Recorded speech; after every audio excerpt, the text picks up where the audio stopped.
2절 말씀입니다. 로마서 12장 1절과 2절 말씀입니다. 한 목소리로 좀 한번 읽어볼까요? 아마 외국 암송하고 계신 분들도 여러분 계실 텐데 한번 같이 읽습니다. 시작. 그러므로 형제들아, 내가 하나님의 모든 자비하심으로 너희를 권하노니 너희 몸을 하나님이 기뻐하시는 거룩한 산 제물로 드리라. 이는 너희가 드릴 영적 예배니라. 너희는 이 세대를 본받지 말고 오직 마음을 새롭게 함으로 변화를 받아 하나님의 선하시고 기뻐하시고 온전하신 뜻이 무엇인지 분별하도록 하라. 수요일 저녁에 우리가 성품이 어떻게 하면은 더 이렇게 빚어질 수 있을까라는 어떤 측면에서 살펴보고 있죠. 그래서 가장 먼저는 우리가 팔복이라고 일컬어지는 우리의 가장 기본적인 자세부터 시작해서 지난주에는 우리의 어떤 새로워진 신분, 이 신분이 또 어떻게 하나님 앞에 다듬어지고 또 새로워져야 되고 또 새로워진 신분을 가지고 어떻게 살아야 될 것인가, 이런 부분들을 쭉 살펴보고 있잖아요. 근데 이제 오늘은 이제 우리의 하나님께서 부여하신 성품을 대로 이렇게 살아가려면은, 또 빚으시는 성품대로 살아가려면은 어떻게 살아야 할 것인가 하는 그 부분들을 좀 보기를 원하는데요. 먼저 이제 지난 주간에 우리가 주님께서 우리에게 새로운 신분을 주셨고 또 원래의 신분인데 예수 그리스도 안에서 회복되어질 신분이잖아요. 그게 바로 소금과 빛의 신분. 그게 이제 저와 여러분들에게 주어진 어떤 면에서 그리스도 안에서 부여받은 신분이라 이렇게 얘기를 할 수가 있죠. 근데 소금과 빛의 신분으로 살아가기 위해서는 그리스도인들이 착한 행실로 하나님께 영광 돌리고 또 이웃에게는 섬김의 삶으로 나와야 된다. 이게 이제 마태복음 5장 13절 이하로 우리가 보았던 말씀이잖아요. 이제 그런 삶이 결국은 이제 우리가 주님을 닮아가는 성품과 관련이 되어지는데, 주님을 닮아가기 위해서는 그 구약에서부터 우리에게 주님께서 뭐라고 말씀하시느냐면은 내가 거룩하기 때문에 너희도 거룩하라 이렇게 말씀하시고, 또 이게 소금과 빛의 삶을 살아가는 저와 여러분들이 또 나가야 할 어떤 삶의 목표 지점이 아닌가 이렇게 싶습니다. 그래서 주님께서 우리에게 에베소서에 보게 되어지면은 여러 직분을 주시잖아요. 뭐 누구에게는 사도의 직분, 누구에게는 선지자의 직분, 누구에게는 뭐 교사의 직분, 뭐 가르치는 자의 직분, 뭐 목사의 직분, 뭐 이런 복음 전하는 자의 직분, 뭐 이런 직분들을 주시잖아요. 근데 이 직분들을 통하여 자신뿐만 아니라 다른 사람들에게 요구되어지는 게 뭐냐면은, 또 이끌어야 할 그런 자리가 어디에 있냐면 그리스도의 장성한 분량이잖아요. 그러니까 우리 주님이 다다랐던 것까지 우리가 자라나는 건데, 이제 그게 바로 구약 시대에 하나님께서 우리에게 명령하신 내가 거룩하니 너희도 거룩하라라는 말씀과 관련이 되어져 있다라는 거죠. 그래서 이 거룩이라는 거는 구별이거든요. 근데 이 구별을 오늘 사도 바울은 어떻게 표현을 하고 있느냐라고 얘기했을 때에, 여기 보게 되어지면은 세대를 본받지 않는 것, 그래서 오직 마음을 새롭게 하는 것. 그래서 이게 거룩이라는 게 구별인데, 구별되어지기 위해서는 이 세대를 본받지 말아야 된다라는 것이잖아요. 그걸 이제 사도 바울의 관점 혹은 사도 바울이 풀어놓는 이제 그런 어떤 이야기들을 통해 가지고 우리가 우리의 삶이 거룩함을 닮아가기 위해서는 어떻게 해야 될 것인가, 요걸 이제 로마서 12장 1절과 2절 말씀을 통해서 좀 보기를 원한다라는 거죠. 먼저 12장 1절에 보면 먼저 하나님께서 우리에게 거룩이 하나님의 뜻이잖아요. 우리를 향한 하나님의 뜻이잖아요. 근데 이제 거룩한 삶을 위해서는 무엇보다도 우리 자신이 거룩한 제물이 되어져야 되는데, 산 제물이 되어져야 된다라는 그런 말씀을 이렇게 하고 있잖아요. 여기 12장 1절에 보면은 우선 이 로마서가 전체 16장으로 이렇게 구성이 되어져 있잖아요. 근데 사도 바울의 서신들이 대부분 이런 특징이 있는데, 뭐냐면 전반부에는 하나님의 의도 혹은 어떤 어떤 필요성 그리고 복음이 뭔가 뭐 이런 어떤 이론적인 부분을 얘기한다라고 한다면은 후반부에는 그런 복음을 어떻게 살아야 될 것인가에 대한 삶의 적용 부분을 다루고 있거든요. 그래서 이제 로마서도 11장까지는 바로 복음이 뭐냐, 왜 복음이 필요하냐, 그 복음 앞에 우리는 어떤 존재이냐, 뭐 이런 것들을 쭉 이야기하고 난 다음에 12장부터는 이제 이런 것들의 결론 부분이 뭐냐, 이걸 우리의 삶 속에 적용하고 살아내야 된다라는 거죠. 이제 그러면서 12장 1절에 시작이 이렇게 시작되는 거죠.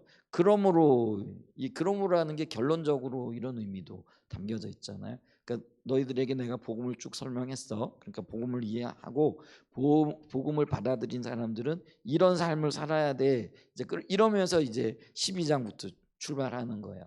그래서 삶의 적용 부분이라 이렇게 얘기를 하는데 1절에 이렇게 얘기를 하잖아요. 그러므로 형제들아 내가 하나님의 모든 자비하심으로 너희를 권하노니.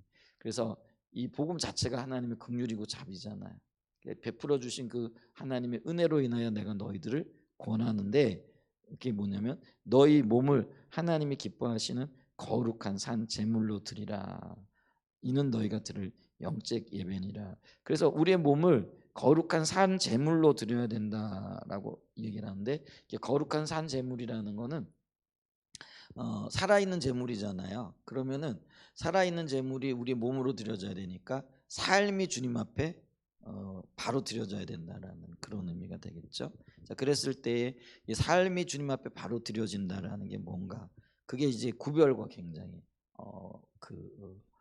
연관이 되어지는 거죠. 그래서 구별한다, 거룩한다, 하다라는 그런 의미죠. 그래서 우리가 거룩을 얘기할 때는 두 가지 측면에서의 거룩을 얘기를 해야죠. 하나는 하나님께로 향하는 거룩, 하나는 이제 세상으로부터의 구별됨, 이렇게 얘기를 하는 거죠. 그러니까 하나님께로의 거룩이라는 거는 하나님을 닮아가려고 하나님 그분만을 추구하여 나가는 것들을 의미하고요. 그 다음에 이제 세상으로부터의 구별, 이것도 거룩의, 그러니까 거룩의 다른 말이 구별이거든요. 세상으로부터 구별되어지는 게, 그게 이제 2절에 나와 있는 거라는 거죠. 그런 관점에서 좀 봐야 돼요. 그래서 우리가 거룩한 삶을 살기 위해서, 또 거룩한 삶을 살아가다 보면 그게 습관이 되어지고, 그리고 그게 성품으로 굳어지게 되어지는 것을 보잖아요. 우리 성품 노래할 때 찬양 있잖아요. 아이들 찬양할 때도 생각이 습관이 되고, 습관이 뭐 생각이 되고, 생각이 뭐 삶이 되고, 뭐 이런, 그렇게 되나요? 이제 그렇게 되는 거잖아요. 이제 그런 과정을 갖게 되어진다라는 거죠. 자, 그러면서 우리에게 거룩한 산제물로서의 삶을 요구하고 계신데, 이게 우리가 마땅히 드려야 할 영적인 예배다, 이렇게 얘기하고 계시다라는 거죠. 자, 그러면서 이런 영적인 예배를 드리기 위하여 어떻게 해야 될 것인가, 그게 이제 2절에 나와 있는 거예요. 그래서 그 2절에는 지금 세 가지를 얘기를 하고 있어요. 첫 번째 뭐냐면은 이 세대를 본받지 말아야 한다라는 거죠. 이 세대라는 이 말은 에이온이라는 단어예요. 헬라어로는. 근데 세상을 얘기할 때 성경에는 헬라어로 이 단어 말고 코스모스라는 단어도 써요. 코스모스라는 거는 우리가 흔히 우주 뭐 이렇게 얘기를 하잖아요. 그러니까 보여지는 어떤 그 공간적인 측면을 얘기를 하는 거예요. 그러니까 우리가 우주의 이 모든 세상이라는, 그러니까 우리 눈에 보여지는 어떤 물질적인 세상, 뭐 이걸 가리킬 때 코스모스라는 단어를 써요. 근데 이 에이온이라는 단어는 보이지 않는 비물질적인 것, 이 세상이라는 게, 예를 들면 이제 세상에 보이지는 않는데 엄연히 존재하는 게 있잖아요. 그게 뭐냐면요, 예를 들면 가치관이라든지 세계관이라든지 이게 어떤 관섭이라든지 전통이라든지, 근데 이런 거 눈에 안 보여요. 근데 우리가 분명히 알고 있잖아요. 이게 눈에 안 보이는데 존재하고 있고, 그게 우리 삶에 엄청난 영향력을 미치는데, 그 영향력들이 세상적인 영향력, 세상적인 가치관, 어떤 세상의 어떤 추구하는 것들을 반영하고 있는 것들이, 이런 것들을 가리켜서 에이온이라고 그런다라는 거. 그러니까 여기 보니까 여기서 보니까 너희는 이 세대 혹은 이 세상, 이렇게 얘기를 하는데, 이 세대가 에이온이라는 단어이고, 이 에이온이라는 게 아까 가치관, 눈에 보이지 않는 비물질적인 어떤 정신적인 영역의 것들이라 이렇게 얘기를 했단 말이에요. 그러면은 우리는 이제 이 본받지 말아야 되는데, 뭐 물질적인 거 이런 걸 물질은 우리가 오히려 가꾸고 귀하게 이렇게 개발하고 뭐 이렇게 할 수 있잖아요. 아끼기도 하고. 이제 근데 여기서 말하는 거는 에이온이라는 거라는 거예요. 그런 눈에 보이는 것들이 아니라는 거예요. 근데 눈에 보이지 않는 것들이 사실은 우리가 훨씬 더 중요하게 영향력을 미치고 있는 것들을 우리가 보잖아요. 근데 그런 것들을 받아들일 때 구별되어져야 된다라는 거죠.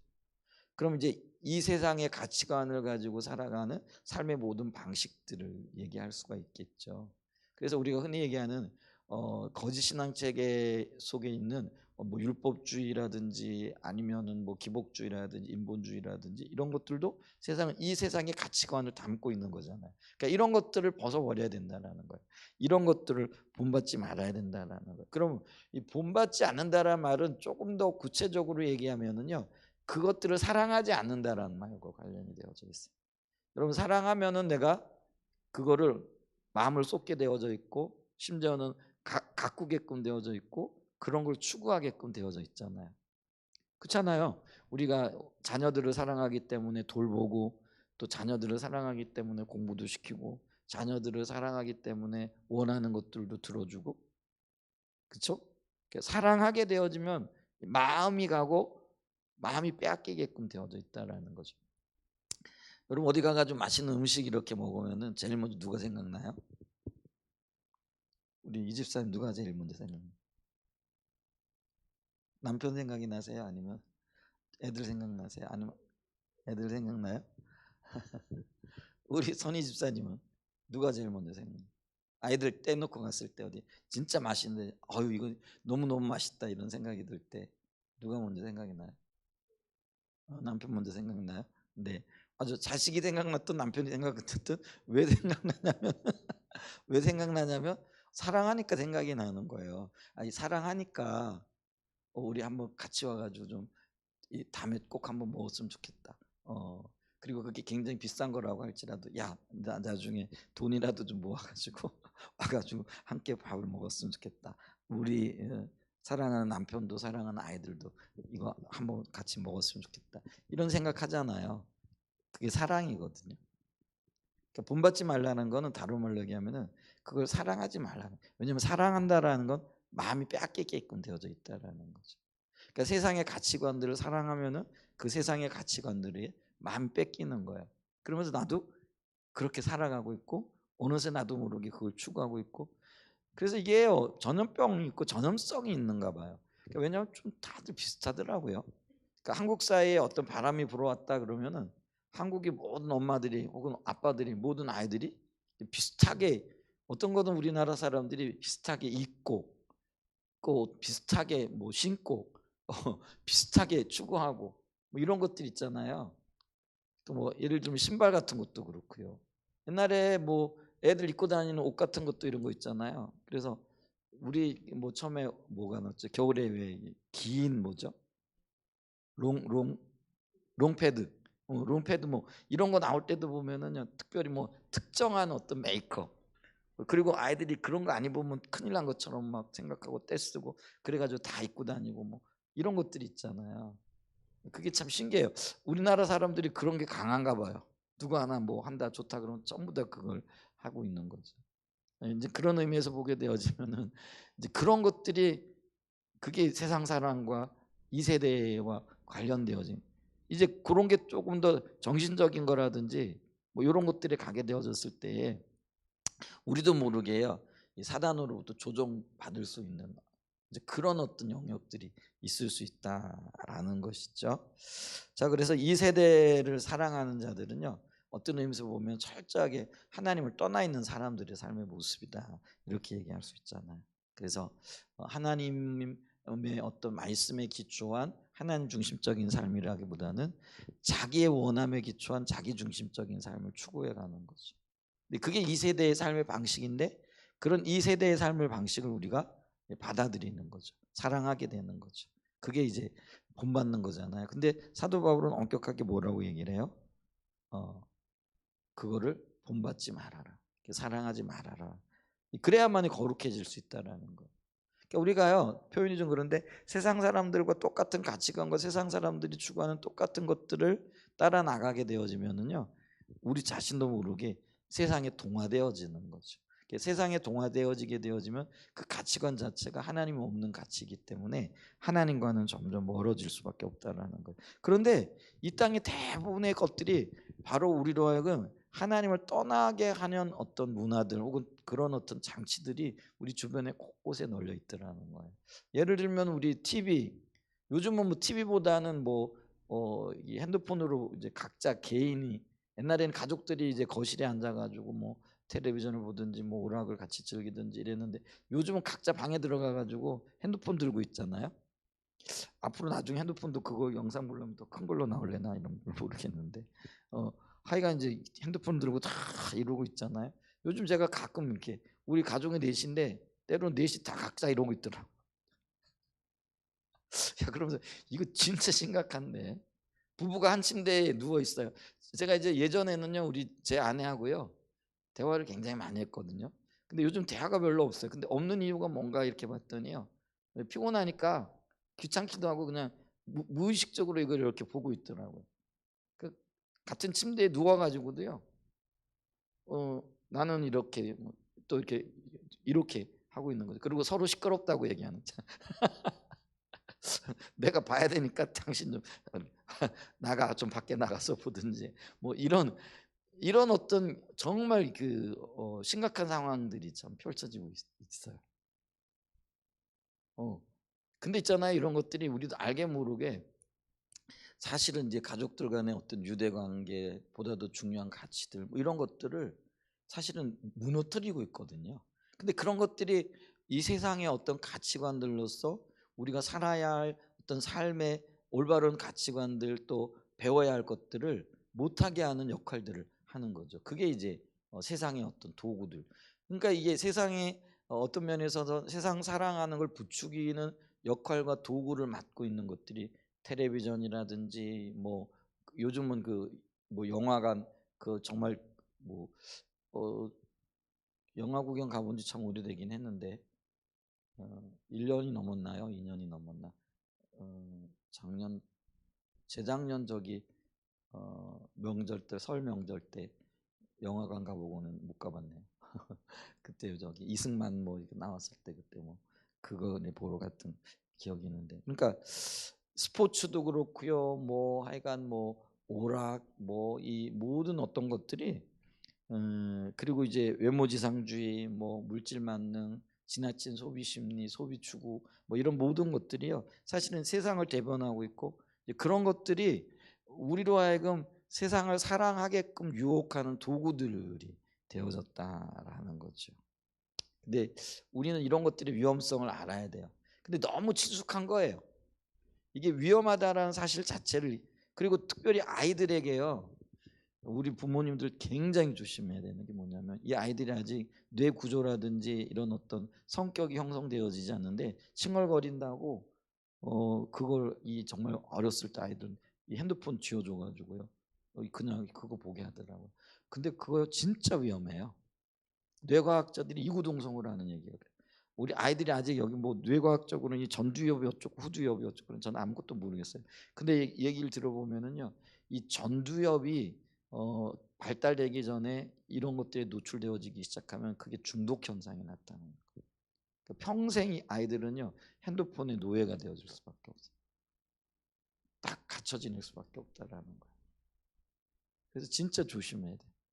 우리 보니까 손희자 집사님 같은 경우는 아이들 이제 그런 것들 안 주더라고요. 좀 그렇지만은 초등학교 졸업할 때 중고등학교 때까지도 안 줄 수 있으면 안 주면 참 좋은데 근데 그렇게 될지는 모르겠어요. 근데 뭐 안 하면 안 하게 되는 거죠, 그죠? 어떻게 훈련시키느냐 또 이런 것들에 따라 다른데 사실은 부모들이 더 조급해가지고 막 지어주고 그러잖아요. 그런 어떤 일들이 있는데 하여간 어쨌거나 이런 것들이 세상을 대변하고 있다라는 거죠. 그래서 이런 것들이 우리 주변에 너무나 친숙하기 때문에 이게 나중에 어떤 영향을 미치고 어떤 결과들로 우리에게 주어질지를 모른다라는 거죠. 그러면서도 별 위험성 안 느끼고 그냥 굉장히 뭐랄까요 그런 것들에 마음이 열려져 있는 거죠. 사실 초등학생들이 엄밀히 말해가지고 뭐 휴대폰이 뭐 필요하겠어요. 뭐 요즘 위험한 세상이니까 뭐 이렇게 얘기를 하는데 그거는 뭐 다른 조치들을 좀 취하면 되잖아요. 근데 이 아이들이 이 자제력도 없고, 그러니까 핸드폰 주고는 하지 말라 그러면 안 하겠느냐라는 거. 안 할 수가 없는 거죠. 그럼 아예 그냥 주지 말아야 되는데 참 이것도 쉽지 않긴 한 것 같아요.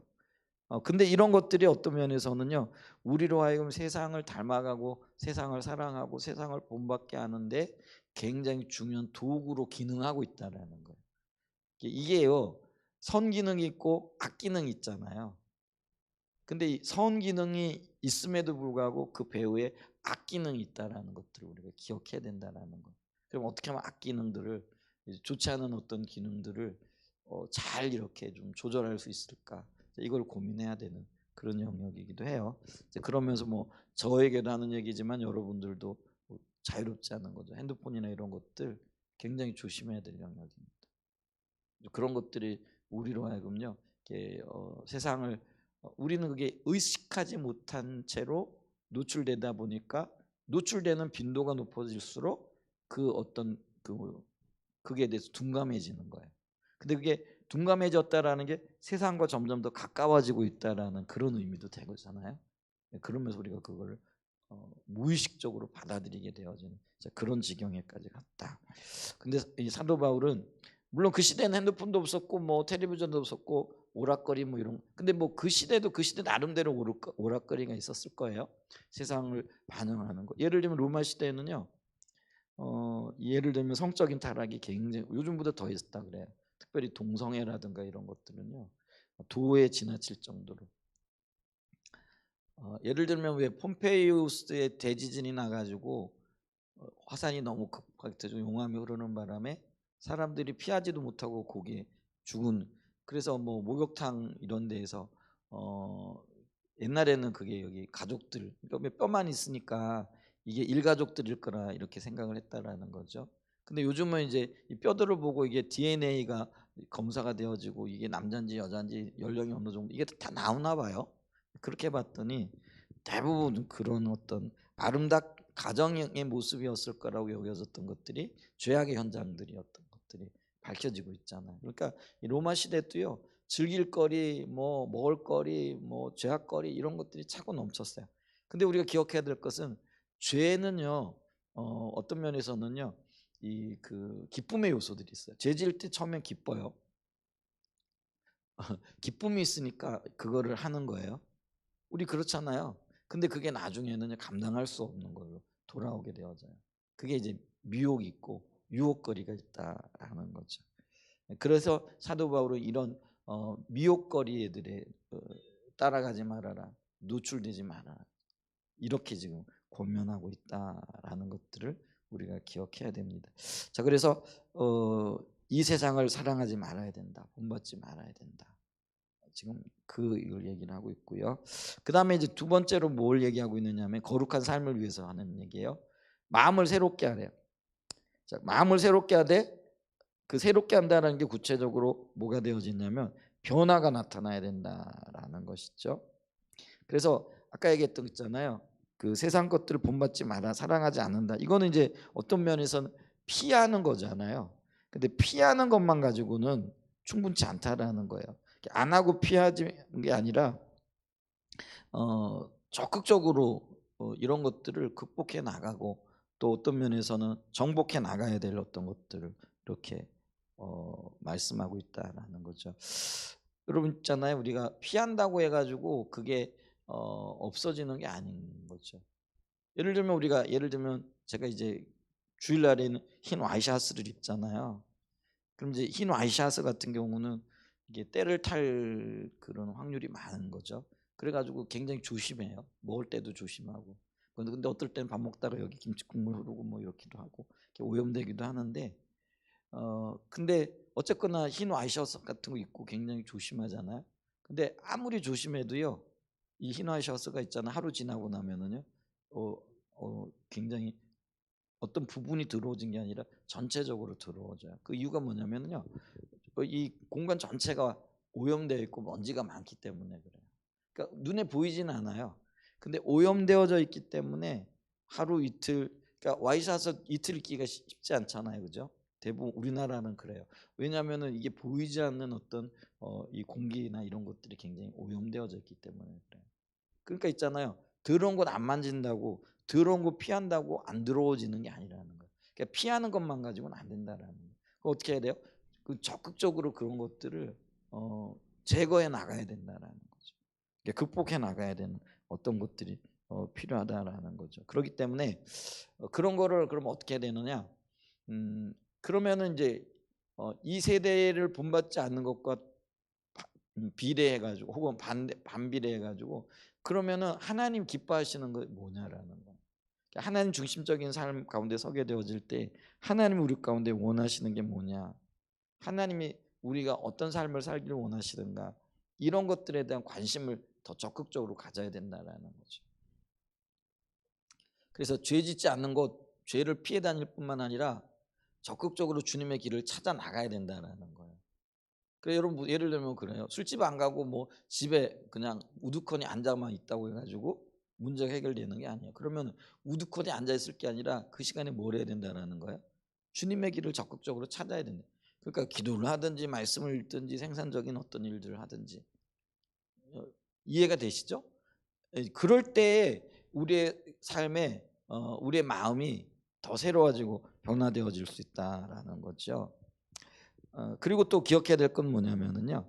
그럴 때 성령께서 우리를 도우실 수 있는 근거가 되어지는 거예요.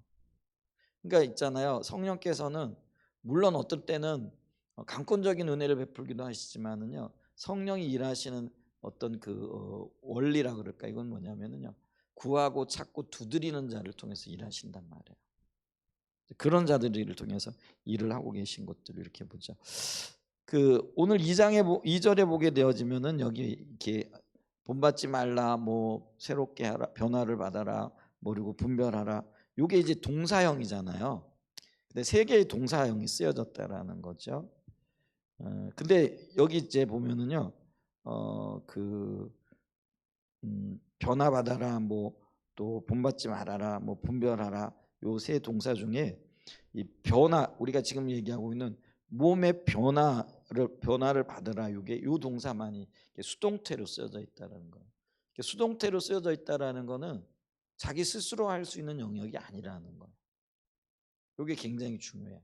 우리가 변화를 받는데 이 변화가 나로부터 이렇게 올 수 있는 게 내가 한 변화되어져야지 이래 갖고 되는 게 아니라는 거예요. 그럼 뭐냐면 아까 얘기했잖아요. 내가 주님을 적극적으로 추구하여 나갈 때 거기에 성령의 은혜가 부어져야 되는 거예요. 근데 우리가 은혜라는 개념이 뭐죠?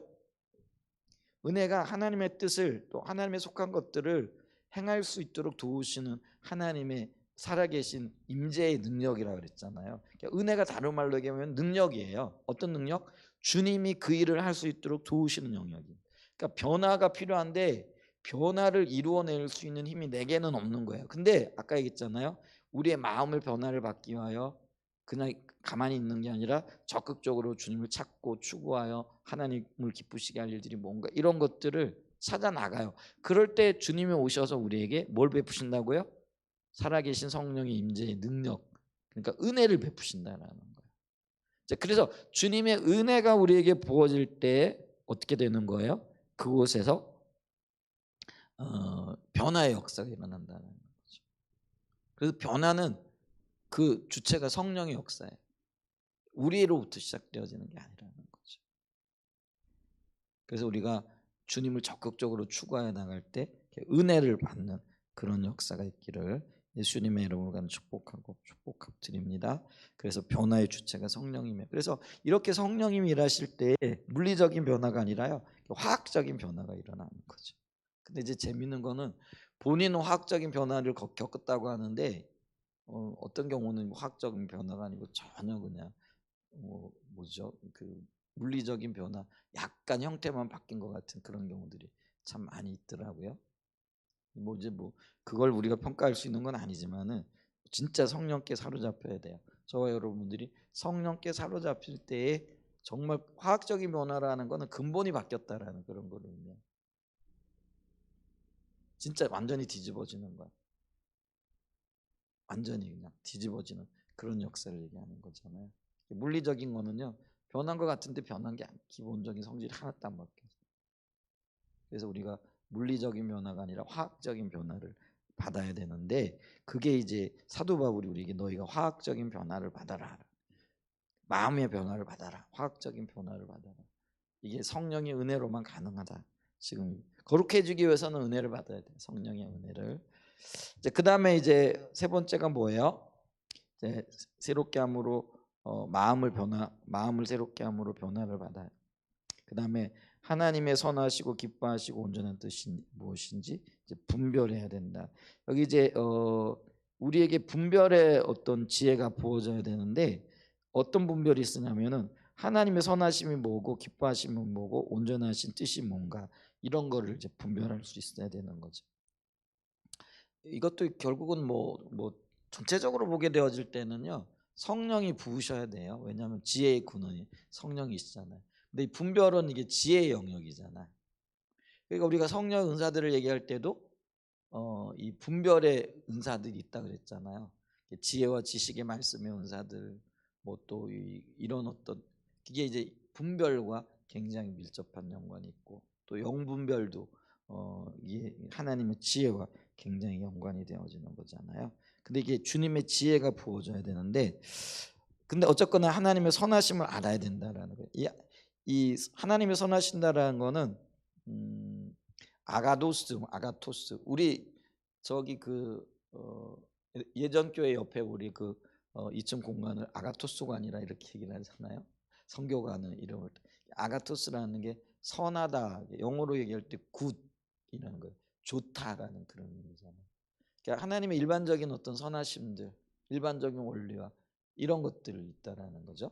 이제 그런 것들과 관련이 돼요. 근데 이 하나님이 좋아하시는 게 뭔가, 일반적인 원리들 속에서 하나님이 그 선하심이 뭔가, 하나님의 선하심이 어디로부터 오고 있는가, 이런 것들을 분별할 수 있는 게 굉장히 좋다라는 거죠. 그다음에 분별력이 있어야 되고, 그다음에 이제 기뻐하시고, 이게 유아레스토스라는 단어예요. 이건 뭐냐면 기껍다. 우리가 막 흡족하다 그런 얘기 하잖아요. 마음이 이렇게 흡족한 것. 그래서 마음에 굉장히 드는 것, 마음에 드는 것. 그래서 기쁘게 하는 것. 이래서 과연 하나님 기쁘시게 하는 것이 뭘까? 이런 것에 대한 분별이, 지혜가 있어야 된다라는 거예요. 우리 안에. 그다음에 이제 이 온전하다라는 거는 텔레이오스라는 단어인데요. 이게 완벽하다, 완성되어졌다라는 그런 의미가 있다라는 거죠. 그래서 하나님께서 우리를 완벽한 자리로 이끌기로, 그래서 정결한 신부로 예배하기를 원하고 단장하기를 원하시잖아요. 그래서 우리가, 물론 우리에게는 이 온전함이 없지만은 주님은 우리를 온전한 하나님의 신부요, 온전한 하나님의 백성이요, 온전한 하나님의 자녀로. 그래서 있잖아요, 신부라는 거는 교회라는 의미가 있거든요. 그래서 주님 다시 오실 땐 누구를 맞으러 오시는 거예요? 신부 맞으러 오시는데, 그게 교회라는 거예요. 근데 이 교회가 정결하고 그러니까 주님 보실 때는 완벽한 거예요. 우리가 완벽해서가 아니라 주님 안에서 완벽한 거죠. 그러니까 주님 안에 거하는 것, 이게 얼마나 소중한가 하는 것들을 우리가 볼 수 있다라는 거죠.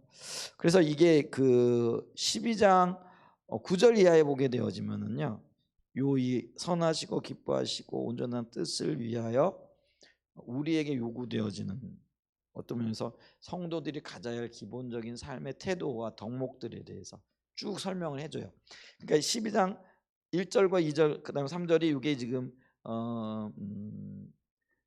우리나라 성경에는 12장 3절이 그냥 내게 주신 은혜로 말미암아 너희가 이렇게 얘기하는데요. 원어에 보면 이게 가르라는 단어가 들어가 있어요. 이 가르라는 건 뭐냐면은요, 이게 2절과 3절을 이어주는 단어예요. 왜냐하면 이런 의미가 있어요. 이제 그래서 우리가 온전한 뜻이 뭔가를 분별하는 삶을 살아야 되는데, 왜냐하면 그게 주님이 주신 은혜 때문이라는 거예요. 그러면 은혜로 살게 되어지면은 이러한 어떤 열매들, 결과들이 나타나. 이러면서 9절에 보게 되어지면 이제 그게 더 구체적으로 나타나. 물론 이제 3절부터 8절까지도 그런 이야기들이 나타나지만 9절을 좀 보죠. 사랑에는 거짓이 없나니 악을 미워하고 선에 속하라. 그래서 이게 하나님의 선하시고 기뻐하시고 온전하신 뜻을 살아가는, 그러니까 하나님을 기쁘시게 하는 삶이 되어주기 위해 성도가 어떤 삶의 태도를 가져야 되느냐, 사랑을 따라 살아야 된다는 거예요. 악을 미워하고 선에 속하기를. 속한다는 거는 선한 분은 하나님 한 분 외에 없잖아요. 그러니까 하나님 안에 거한다라는 것과 관련이 되어진다라는 거죠. 그 다음에 이제 10절에 한번 볼까요? 10절 한번 같이 볼까요? 시작. 형제 사랑하여 서로 우애하고 존경하기를 서로 먼저 하며. 이게 이제 우리가 삶을 살아야 할 삶의 자세들이 뭐 한다고요? 형제를 사랑하고. 이 형제는 육신적인 형제만 얘기하는 게 아니에요. 이게 지금 이게 교회에게 주어진, 로마 교회에게 주어진 거잖아요. 그러니까 그리스도 안에서 우리 모두는 한 형제 자매 되어진 존재들이잖아요. 그래서 주 안에서 서로 사랑할 것에 대해서 이야기하고 있다라는 거. 그러면서 우애하고 존경하기를. 그래서 우리가 사람과의 관계를 맺어가는 데에서 기본적인 법칙 중에 하나가 뭐라고요? 남을 나보다 낮게 여기고, 그러니까 서로 존경하라는 거죠. 그게 중요하고요. 11절엔 또 뭐예요? 부지런하여 게으르지 말고 열심을 품고 주를 섬겨. 우리 왜 구약에 보면은 게으른 자는 먹지도 말라 이렇게 얘기를 하잖아요. 그러니까 우리가 좀 부지런해야 할 필요가 있어요. 저도 이 말이 좀 찔리는데요. 뭐 피곤하면은 그냥 주님 피곤해요. 그냥 가자마자 그냥 침대로 들어가기가 바쁜데. 근데 그리스도인들은요 좀 부지런해야 돼요. 그러니까 학생들만 열심히 뭐 공부하고 부지런하고 이게 아니고요. 저와 여러분들은 사실은 해야 될 일이 사실 더 많은 사람들이잖아요. 그래서 좀 부지런해야 되고요. 좀 극단적으로 얘기하면 우리 육신이요, 이게 이 땅에서 뭐 할 일 다 하고 나면 썩어지면 진짜 흙으로 돌아갈 존재들이잖아요, 그렇죠? 근데 흙으로 돌아갈 이 육신을 통해서 우리가 인격적으로 영적으로 더 빚어지는 거예요. 왜냐하면 이 흙 속에 지금 뭐가 담겨져 있는 거예요? 우리 영이 담겨져 있거든요. 근데 영은 안 보여요. 그럼 이 영이 어떻게 단련되어지느냐? 사실은 이게 굉장히 좀 조심스러운 얘기이기도 하지만은요, 육을 통해서 다듬어지는 거예요. 왜냐하면 갇혀 있는 영이요, 우리가 이 땅에 생명을 가지고 살아가는 동안에는 사실은 육 속에 갇혀 있다기보다도 육 속에 담겨져 있잖아요. 그래서 이 영과 육이 구분되어지면 그게 죽음이란 말이에요. 근데 그때는요 시공간의 제약을 안 받아요. 그러니까 다른 말로 얘기하면은 영이 빚어지고 성장하고 성숙할 기회가 없다라는 거예요. 그래서 왜 그 사도 바울이 이렇게 얘기하잖아요. 천사들도 사람을 흠모한대요. 아니 우리보다 훨씬 더 완벽한 천사가 사람을 흠모할 이유가 뭐 있어요? 딱 하나 있어요. 그게 뭔지 아세요? 천사는 영적인 존재이기 때문에 그는요 변화되어지거나 다듬어지거나 성장할 그럴 기회 자체가 없는 거예요. 근데 우리는 지금요 우리의 영이 지금 어디에 갇혀 있는 거예요? 육에 갇혀 있는 거예요. 그러니까 육에 갇혀 있으면서 육의 고난과 함께 영도 다듬어지고 빚어지고 성장하고 세워지는 거예요. 그러니까 그거를 우리가 성숙이라고 얘기를 해요. 그러니까 천사의 세계에서는요 성장한다, 성숙이라는 개념이 없어요. 이해가 되세요? 근데 육을 가지고 있는 우리는요 우리의 세계에는요 성장하고 성숙하고 다듬어지는 게 있어요. 왜냐하면 눈에 보이는 육이 있어. 그래서 육을 두들겨 패는 거예요. 그러면은 육을 두들겨 패는데 아픈 거는 어디예요? 몸이 아픈 거는 잠깐이에요. 어디가 아파요? 마음이 아프단 말이에요. 영혼이 아프단 말이에요. 심령이 아프단 말이에요. 그러니까 그게 희한한 그게. 그러니까 여러분 그걸 보세요. 하나님 왜 사람을 만드셨느냐라는 거예요. 이게 비밀이라는 거예요. 그래서 있잖아요. 천사는 다듬어지지도 않고 성장도 안 하고 성숙도 없어요. 그냥 만들어지면 그 만들어진 상태에서 쭉 그냥 그거예요. 근데 사람은요. 불완전한 존재예요. 천사보다 훨씬 못한 존재예요. 근데 천사보다도 훨씬 더 크게 성장할 수 있는 가능성과 그리고 성장할 수 있는 기회들이 있어요. 그게 육을 가지고 있기 때문에 그게 가능한 거예요. 근데 이걸 몰라요, 우리가. 그렇기 때문에 우리가 이 땅에 있을 때 여러분 이 고난이 왜 유익이 되어지느냐면요. 왜 고난이 유익이에요? 고난을 통해서 내가 주님을 배울 뿐만 아니라 고난을 통해서 내가 빚어지고 고난을 통해서 내가 성장하고 고난을 통해서 내가 새로워지는 거예요. 근데 이 비밀을 모르면 뭐예요? 고난 받을 때 원망만 하고 불평만 하고 그러다가 오히려 퇴보하는 거예요. 이게 너무나 안타까운 일이라는 거예요. 지금 이 땅에 수많은 사람들이 고난과 이걸 통해서 빚어지고 하나님께서 고난을 주시는 이유는 육체에 어려움을 주시는 이유는요.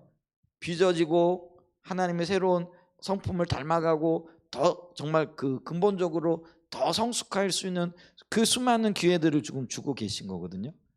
근데 이 원리들을 모르니까 많은 사람들이 고난 때문에 원망하고 불평하고 오히려 더 망가지는 이런 안타까운 일이 있다라는 거예요.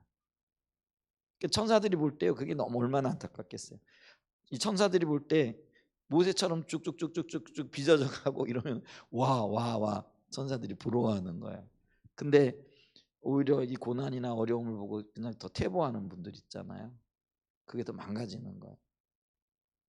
그러면 천사들이 그걸 보고 야, 원래 하나님 계획이 저게 아닌데 안타까워하는 일들이 생겨난다는 거. 왜 이런 얘기가 나왔느냐면요. 그래서 우리가 이 존경하기 남을 나보다 더 낫게 여기고 왜 그 안에 정말 무궁무진한 성장과 성숙의 가능성이 있는 게 내 앞에 있는 사람들이거든. 육적인 존재인 동시에 영적인 존재. 천사 보고 육적인 존재라 얘기 안 하잖아요. 그 영적인 존재. 근데 우리 사람만이 육적인 존재인 동시에 영적인 존재예요. 근데 이 영이 육을 통해 빚어지고 성장하고 천사들보다 훨씬, 그래서 천사들이요 사람을 보고 그렇게 부러워하는 거예요. 흠모한다라는 그 표현. 성경은 그렇게 표현하고 있거든요. 천사도 흠모할 만한 존재들이 바로 사람이라는 거예요. 그걸 우리가 기억했으면 좋겠고요. 그래서 저기 부지런하고 게으르지 마. 왜 그래서 우리가 부지런해야 되느냐? 이 육이 있을 동안에 우리가 잘할 수 있기 때문에요. 배워야 되고요. 어떤 때 고민해야 되고요. 어떤 때 고난을 기쁨으로 극복해 나가야 돼. 그러려면 사실 좀 부지런해야 되거든요. 그죠? 제가 이렇게 보니까요. 그냥 뭐 즐기며 놀고 그냥 시간 허비하려고 하면 주변에 그럴 것들이 너무나 널려져 있던. 근데 가꾸고 그러려면 책도 봐야죠. 또 인격적으로 성숙하려면은 또 이 뭐 이게 기도도 해야 되죠. 왜냐하면 자기를 죽여야 되니까. 말씀도 읽어야죠. 너무너무 이게 많은 거예요. 그러니까 내가 시간을 허비하고 보내려면 그것도 얼마든지 갈 수 있고요. 또 내가 나를 가꾸어 가면서 정말 주님을 찾아가고 추구하면서 닮아가려고 하면 이것도 또 무궁무진하게 열려져 있는 거예요. 자, 오늘 하루 뭘 택하실래요? 저에게 하는 얘기이기도 합니다. 이거를 알게 되면은요, 이게 이제 깨닫는다라는 게 이거를 늘 인식하며 살아가는 거예요.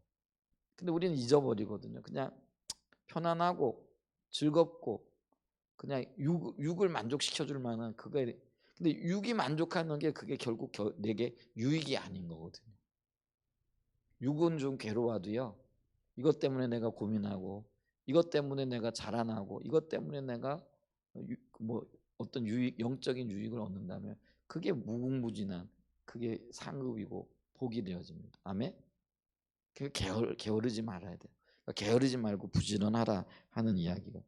그 다음에 열심을 품고 주를 섬기라. 부지런하고 게으르지 말아야 할 이유가 주를 섬기는 것과 관련이 돼요. 주님을 닮아가는 것과 연관이 있다는 거예요. 그러면서 또 12절에 소망 중에 즐거워하며 환난 중에 참여하며 기도에 항상 힘쓰며 성도들의 쓸 것을 공급하며 손 대접하기를 힘쓰라. 그래, 이게 이제 생활 어떤 면에서는요, 우리의 어떤 성도가 삶을 통하여 빚어주는 덕목들이에요. 이런 것들을 통해서 여러분 여기 하나하나 그 성도들의 쓸 것 공급하고 손님 대접하는 거 쉬워요, 어려워요? 요즘 같은 세상이 진짜 더 어렵다. 제 아내가 그 얘기를 하더라고. 옛날엔 손님 오면 집으로 데려가는데 요즘은 손님이 와도 카페로 데려가가지고 그냥 거기서 집으로 오면 불편하고 이러니까 안 한다잖아요. 그게 뭐냐면 그게 신경 쓰이는 게 많잖아요. 근데 신경 쓰이는 게 많다고 편안함을 추구하다 보면은요, 어떤 면에서는요, 그게 진보가 아니라 퇴보가 되어질 수 있는 거예요. 왜냐하면 우리는 불편함을 통해서 빚어지거든. 그래서 뭐 세상 시류를 뭐 거꾸로 가자 이런 얘기는 안 해요. 근데 편한 게 다 좋은 건 아니라는 거. 아멘. 오히려 내게 육신적으로 힘들고 또 마음을 고통스럽게 하는 그것들 때문에 내가 깨어 있게 되는 거예요. 주님의 길을 찾게 되는 거예요. 근데 이게 평생 만약에 고통만 있다면 너무 힘들겠죠. 그러니까 하나님이 우리의 삶에 그거를 어떤 때는 기쁨을 주셨다가 어떤 때는 고통을 주셨다가 이거를 이렇게 하세요. 반복적으로 사이클을. 왜요? 깨어 있으라. 주님 찾으라. 자, 오늘 좀 이제 세계의 그 거룩함으로 나아가는 어떤 그 사도 바울의 권면을 지금 이 세대 본받지 말고 마음을 새롭게 하고 변화를 받아야 되고 그 분별, 그러니까 하나님의 선하시고 기뻐하시고 온전한 뜻을 분별해야 된다. 그러면 이런 것들을 살기 위하여 우리가 어떻게 살아야 되는가? 그게 이제 12장 9절로부터 13절까지 있는. 그러면서 뭐 14절도 마찬가지예요. 그리스도인이 어떻게 살아야 될 건가? 14절에는 뭐라고 얘기를 해요? 너희를 박해하는 자를 축복하라. 축복하고 저주하지 마라. 이게 참 쉽지 않은 얘기잖아요. 뭐 한번 좀 읽어보시길 바랍니다. 그래서 우리가 어떻게 살아야 될 것인가? 이게 우리가 거룩하신 주님을 닮아가는 거룩한 성품으로 빚어지기 위한 하나님이 우리에게 내리신 처방전이에요. 사실은 이 처방전을 가지고 우리의 삶 속에서 잘 이렇게 적용하면서 우리의 삶이 주님 앞에 산 제물로 드려지고 그래서 거룩한 성품으로 빚어지고 천사들도 흠모할 만한 그런 놀라운 역사들, 그런 변화들이 저와 여러분의 삶 가운데 있으시기를 예수님의 이름으로 간절히 축복하고 축원드립니다. 기도하겠습니다.